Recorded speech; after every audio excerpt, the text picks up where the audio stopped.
Itu karena keberhasilan dari Bapak Presiden Prabowo membongkar borok lama semuanya.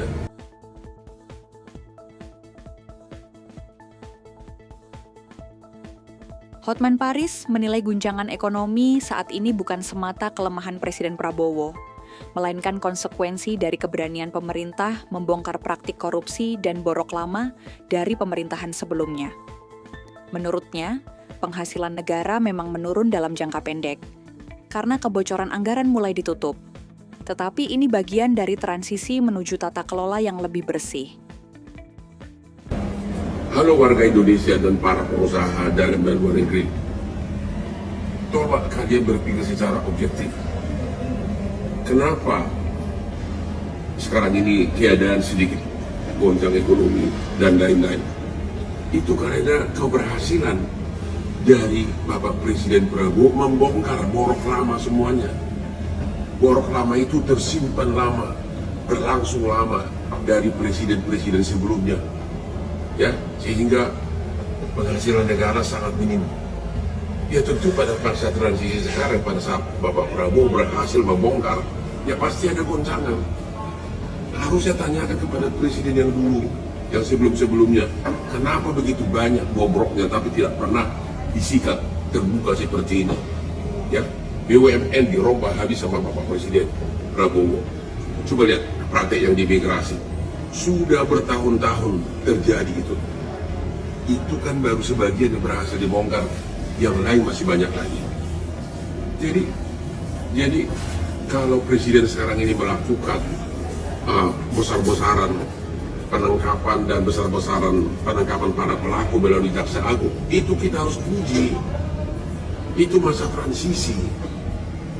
Ya, masa transisi ternyata itu udah terlalu banyak yang merugikan negara di masa presiden-presiden sebelumnya.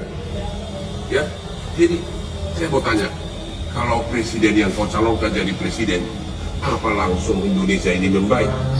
Jangan-jangan lebih parah, karena pelakunya ya lingkaran itu juga. Ya, jadi wait and see. Memang Indonesia ini sudah sangat parah sebelumnya di masa presiden-presiden sebelumnya. Dan Prabowo benar-benar tegas sudah mulai melakukan penemuan besar-besaran bobrok tersebut dan memerintahkan Jaksa Agung untuk bertindak. Oke, jadi sabar dulu, ya, sabar dulu. Memang kebobrokan ini membuat kita benar-benar terbelalak mata. Ternyata kebocoran negara itu sangat besar di zaman presiden-presiden sebelumnya.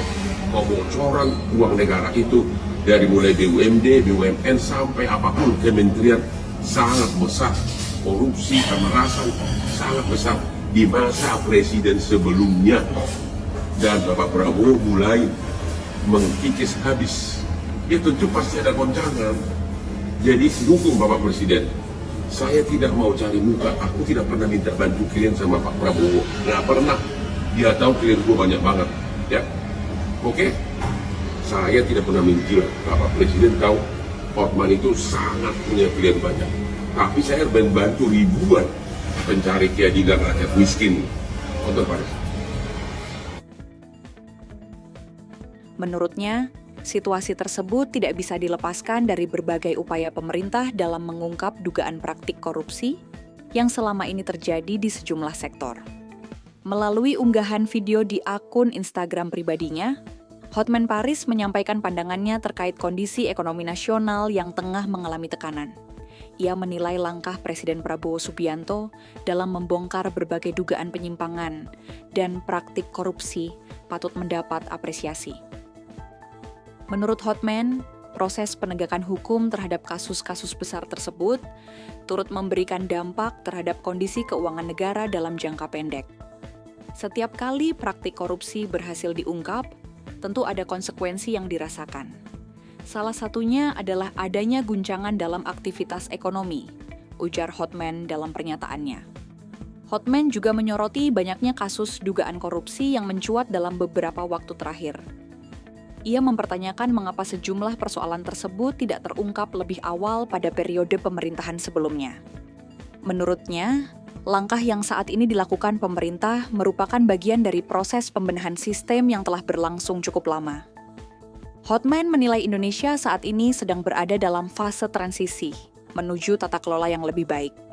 Karena itu, berbagai gejolak yang muncul dinilai sebagai bagian dari proses perubahan tersebut.